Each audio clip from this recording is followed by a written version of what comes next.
자, 오늘 성찬식이 있기 때문에 긴 설교를 못합니다. 짧게 하겠습니다.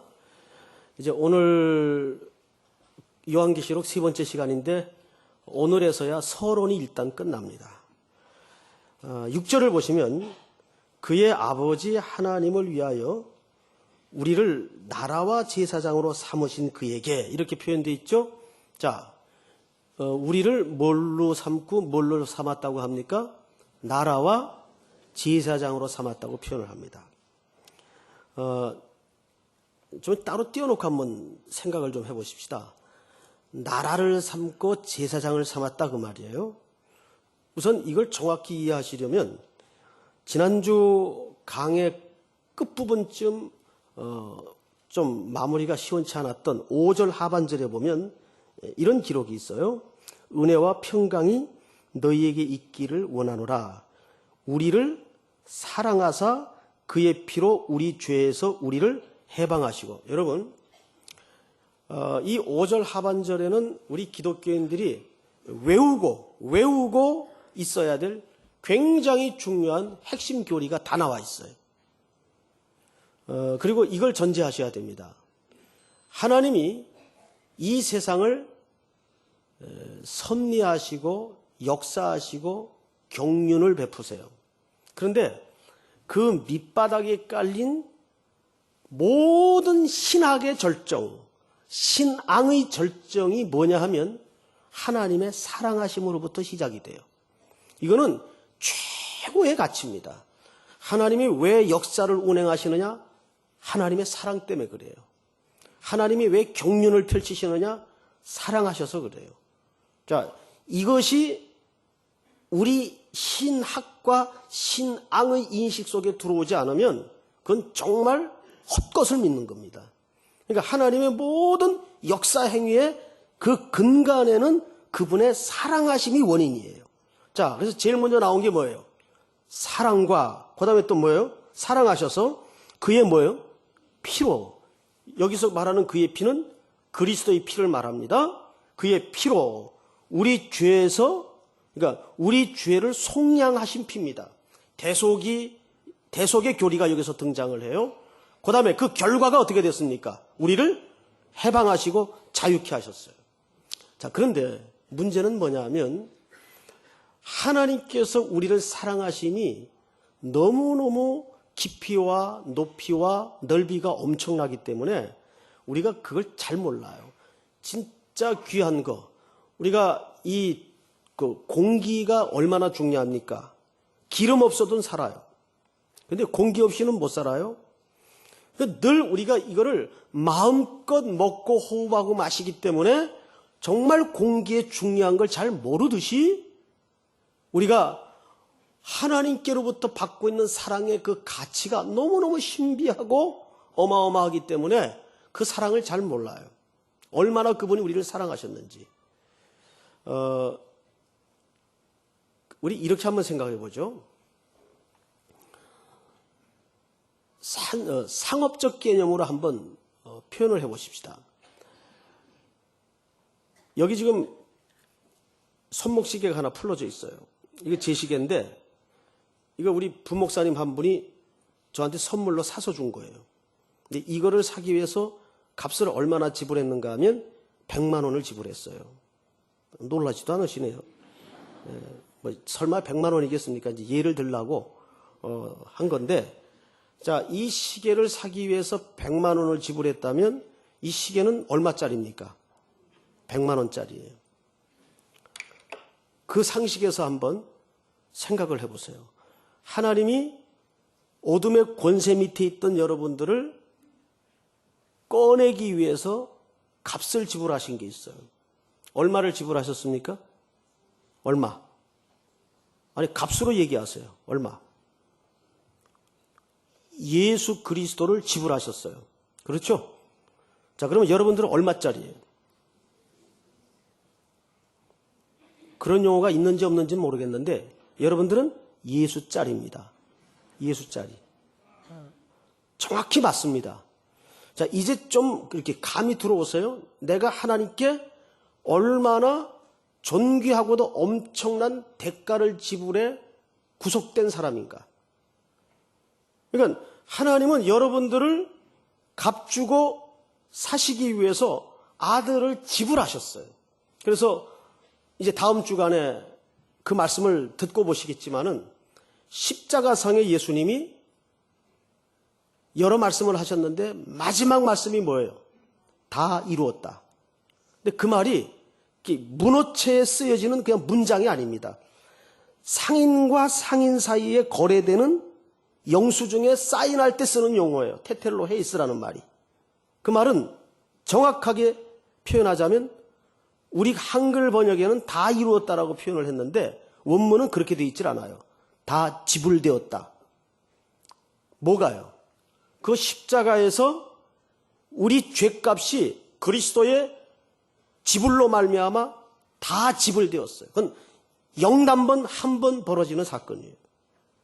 그러면 저하고 여러분들이 하나님 앞에 어떤 값어치입니까? 최소한 아들만한 값어치예요. 어떤 아들이 그것도 그 십자가에 지불하기 위해서 내어주신 예수 그리스도의 값어치만큼이나 소중한 존재가 누굽니까? 저와 여러분들이에요.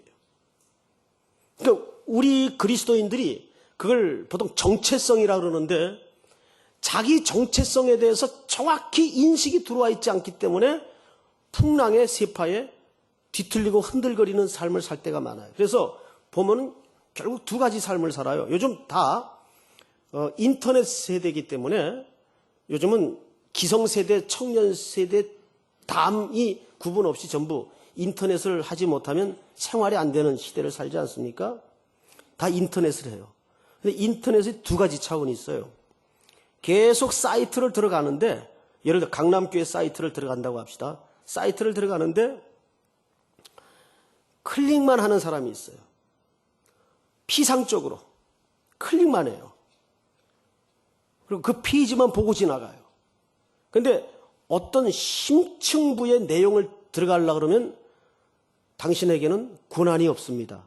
이런 글자가 뜹니다. 로그인 하십시오. 그럼 로그인을 해야 돼요. 그 로그인이 뭡니까? 내 고유의 아이디가 생기고 비밀번호가 있어야 돼요. 그 사이트의 주체와 나와 커뮤니케이션을 할 수 있는 아이디가 주어지고 비밀번호가 있어야 돼요. 그래서 로그인을 하려고 회원가입에 클릭을 합니다. 그럼 제일 먼저 뜨는 게 뭐죠? 섬에서들 오셨어요? 제일 먼저 뜨는 게 뭐예요? 약관이라는 게 뜨죠? 예, 그 약관을 쭉 읽어보면, 물론 읽는 사람이 거의 없지만, 읽어보면 다 읽고 나면 맨 밑에 뭐가 나옵니까? 동의, 동의하지 않음. 두 개를 초이스하게 돼 있어요.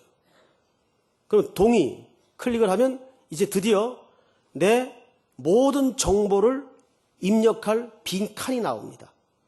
나이, 생년월일, 주소, 좋아하는 거, 결혼 날짜, 이런 기본적인 정보를 넘어서 자세한 프로파일이 거기 입력이 돼야 됩니다. 그리고 다 입력을 하고 나면은 확인. 그 다음에 딱 누르면 뭐가 발급이 돼요? 아이디가 발급이 되고 비밀번호가 발급이 됩니다. 그러면 로그인 하는 겁니다. 그러면 거기서부터는 그 주체 사이트와 나와 모든 가치가 공유되기 시작해요. 그래서 커뮤니케이션을 할 수가 있어요. 주고받을 수가 있어요.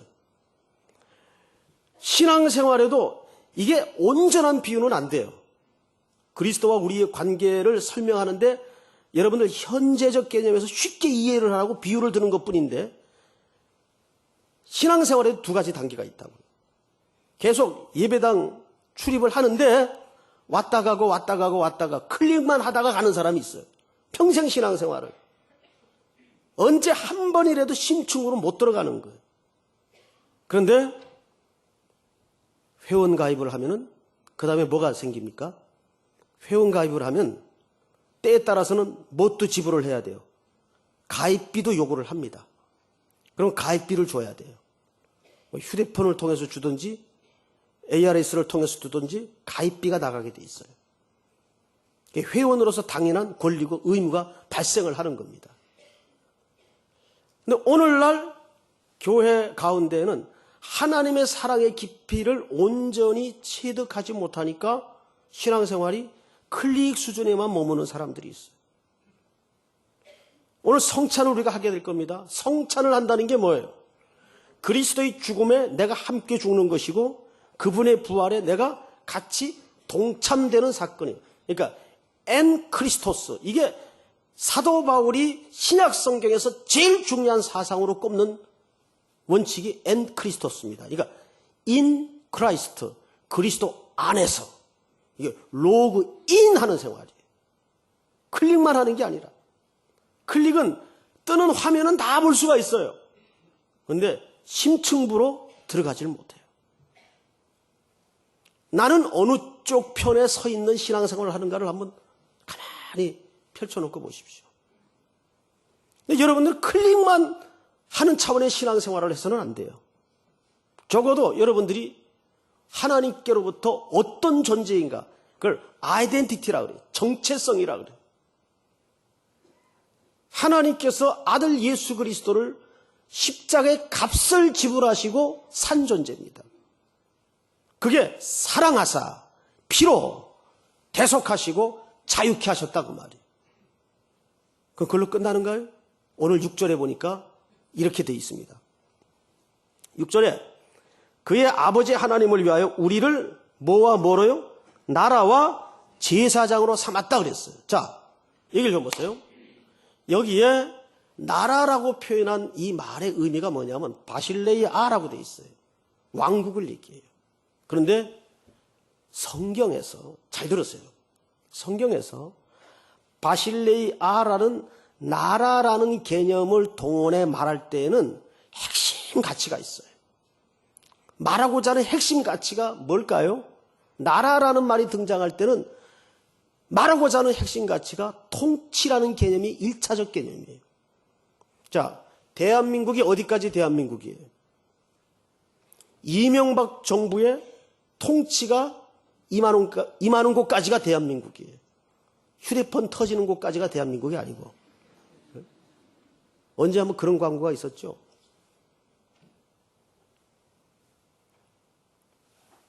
예를 들어서 미국의 주재인 한국 대사관이 있어요. 그 대사관에는 미국 땅에 있지만 미국의 행정력과 공권력이 침입을 못합니다. 그 나라 안에 대한민국이라는 대리 작은 정부예요. 거기에는 이명박 정권의 통치가 이루어지는 곳이에요. 그 나라 개념의 가장 중요한 핵심 가치는 첫째가 누구의 소속이고 누구의 통치 밑에 있느냐를 말하고 싶은 거예요. 우리를 그런데 그렇게 사랑하사 피로 값주고 사셔서 자유케 하시어 뭘 했다고요? 바실레이아, 우리를 하나님의 나라를 삼으셨다고요. 여기 하나님의 나라의 가장 핵심적 주체는 백성보다 더 높은 가치가 누구의 통치 밑에 있는가. 그러니까 이 말은, 이 나라는 누구의 나라입니까? 그리스도의 나라예요. 우리는 그분의 피로 값주고 산 만큼 그렇게 예전에는 우리가 어둠의 권세 밑에 있었다 그랬어요. 권세. 여기서 말하는 권세라는 것은 디나미스라는 어떤 부수고 힘을 작용하는 그런 능력을 말하는 것이 아니에요. 그건 권능이라고 표현을 하죠. 권세라는 것은 통치의 개념, 룰러, 통치의 개념이에요.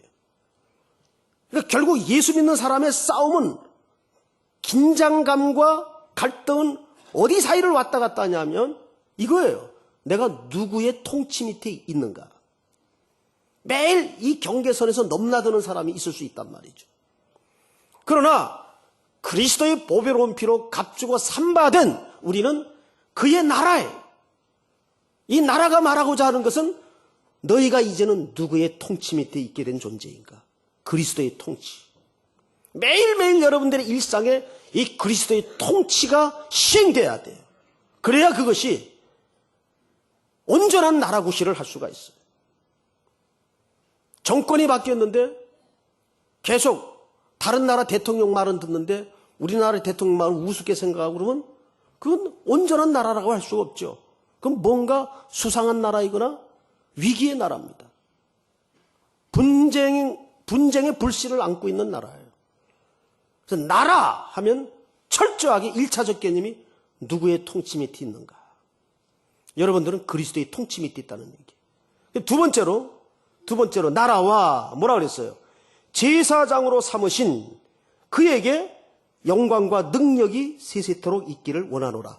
자, 제사장을 삼았다 그랬습니다. 이제 우리는 하나님의 제사장이 되었어요. 그러니까 우리 한국 성도들은 생각이 어디로 쉽게 돌아가냐면, 제사장이 되었으니까 세상과 하나님 사이에 우리는 이제 제사장적 역할을 통해서 일해야 된다. 제사장 역할을 해야 된다. 제사장이라는 개념 속에 그 기능이 있어요. 그런데 여기서는 적어도 그걸 말하는 게 아니에요.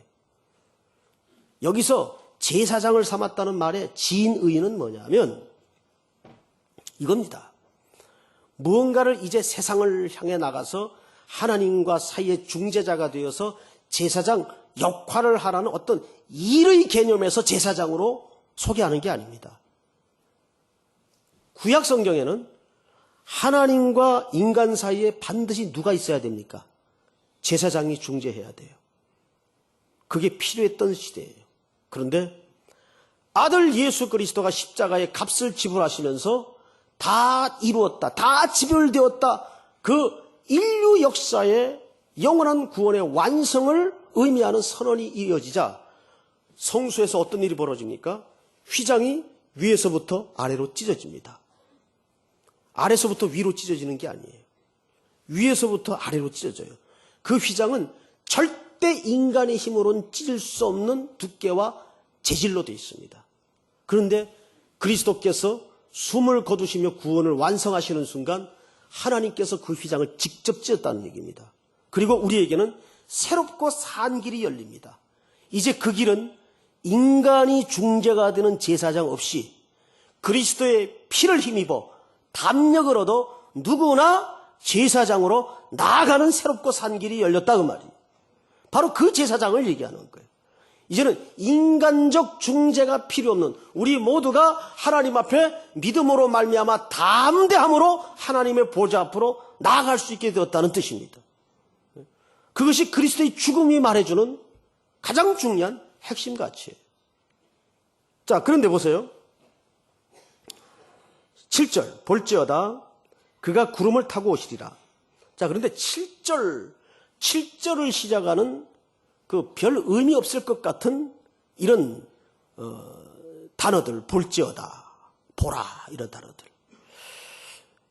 이런 단어들은 뭐 성경에 있어도 문장이 안 될 것도 없고 그렇게 보여지는데 이런 단어들을 왜 삽입했을까?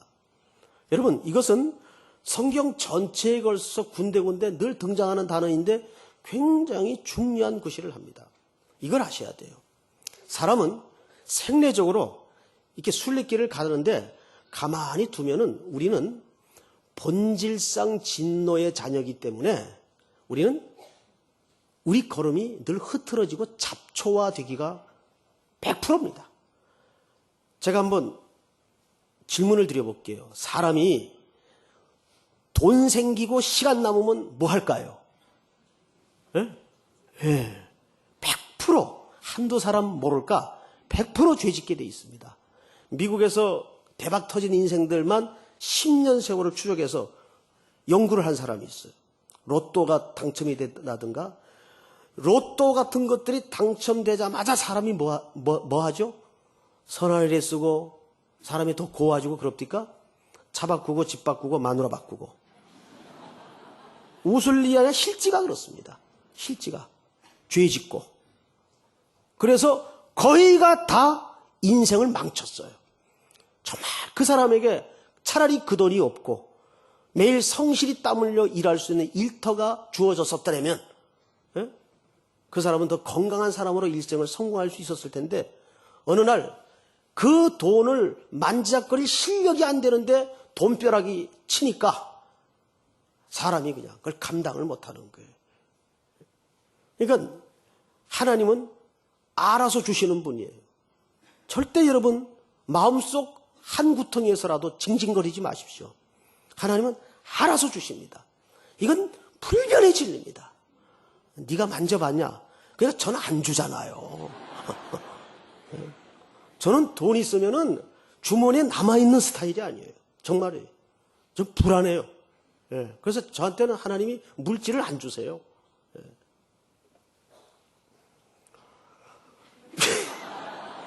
예.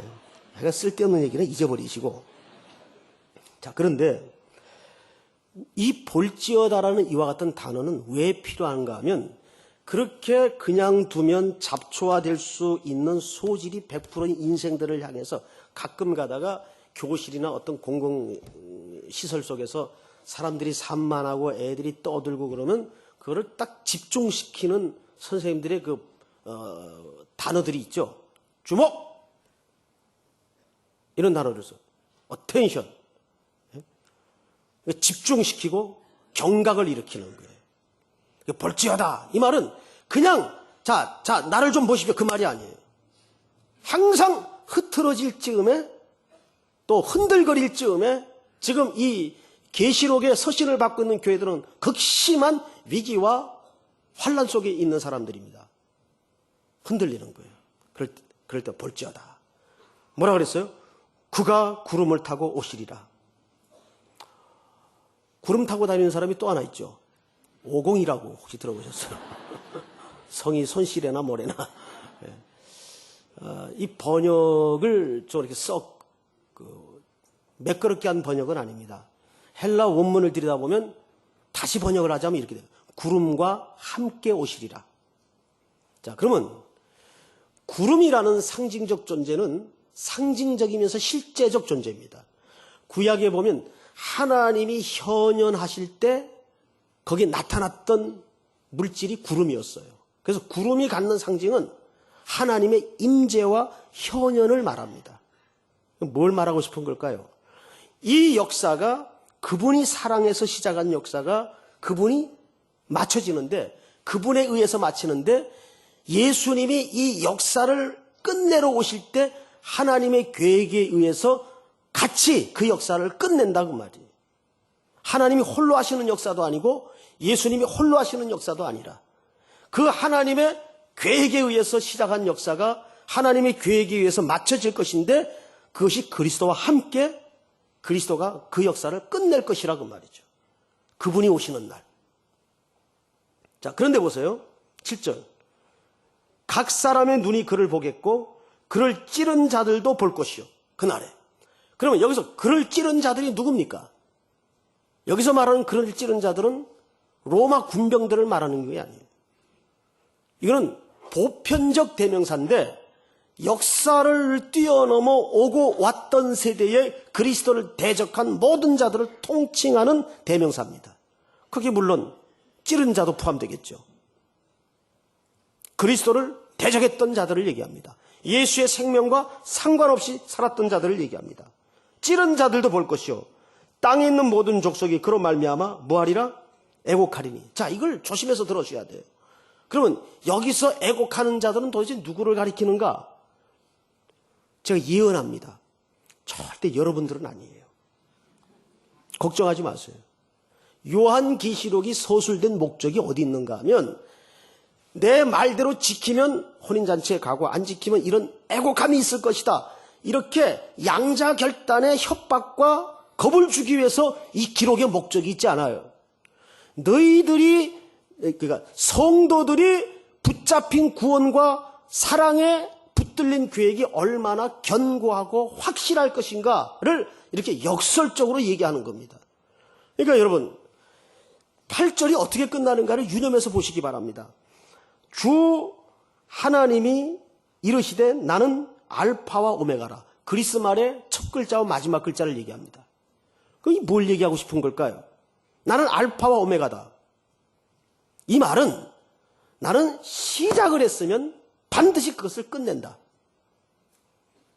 인류의 역사를 시작해 하신 분이 누구예요? 하나님이세요. 그리고 그 사랑에 기초한 하나님께서 택한 백성들을 반드시 온전한 구원으로. 그러니까 좀 극단적으로 표현을 할게요. 십자가 사건은 무엇을 말하냐면, 아무리 여러분들이 지금 중간 과정에 좀 표현을 좀 양해해 주십시오. 아주 개판으로 살아도, 이건 예를 들기 위해 쓴 말입니다. 살아도 절대 하나님의 여러분들을 향한 구원 계획은 변경되거나 취소되지 못합니다. 뭘로 알 수 있어요? 하나님이 그 일을 시작하실 때 어떻게 시작하셨어요? 계약금을 거시는데 십자가에다가 얼마를 거셨어요? 예? 아들을 거셨어요. 그러면 이게 머리가 소수점 아닌 이상 빨리 감잡아야 돼요. 이거 대강 끝낼 일이 아니시구나. 예? 뭘 보고 알 수 있어요? 십자가에 아들을 거시더라고요. 자, 계약금 딱 얼마 거느냐에 따라서 그 일의 확실성이 나타납니까? 안 나타납니까? 나타나죠. 나타나죠. 집계약을 하는데 10억짜리인데 한 100만 원만 계약을 걸면 그냥 100만 원 띠끼고 말지. 이런 마음도 가능한 상태예요. 그런데 10억짜리 집 계약을 하는데 9억 9천을 걸었어요. 그럼 이 사람 이 집 살 마음이 확실히 있어요, 없어요? 근데 이 9억 9천 정도가 아니라 하나님이 얼마를 걸었어요? 10억을 거셔요. 계약금으로. 그럼 그 일이 하나님께서 확실히 하겠다는 겁니까? 안 하겠다는 겁니까? 하나님께서 우리를 향한 구원과 사랑을 확고하게 보증하는 고백이 나는 알파와 오메가다. 그리고 아주 도장을 찍어주시는데 나는 전능하다. 그러니까 이 모든 고백과 용어들이 뭘 말하고 싶은 걸까요? 우리를 향하신 하나님의 구원의 계획과 사랑의 시작이 얼마나 확고하게 그분의 전능하신 역사의 주권자로서 이게 마무리될 것인가. 내 모든 수준과 조건과 형편과 아무 상관없이 그분이 이루어 가실 거예요. 그거를 말하고 싶은 게 요한계시록이에요. 요한계시록은 무슨 겁주기 안치기 아니에요. 그러니까 요한계시록을 읽는 기초를 다시 눈을 가져야 돼요. 요한계시록을 읽을 때마다 여러분들의 영혼의 감각이 새롭게 열리고 눈이 새롭게 열려서 세포가 새롭게 열려서 새로운 신천지가 밀려 들어와야 돼요. 2단 신천지 말고 새로운 신천지. 복음으로도 안 되니까 순복음이 나오고 신천지도 안 되니까 새로운 신천지. 정말이에요. 이 계시록은 여러분들에게 그런 하나님의 사랑의 연서예요. 그런 설레고 기도하는 마음으로 여러분들이 일상을 늘 그리스도의 십자가를 주목하고 승리하는 은혜가 있기를 축복합니다.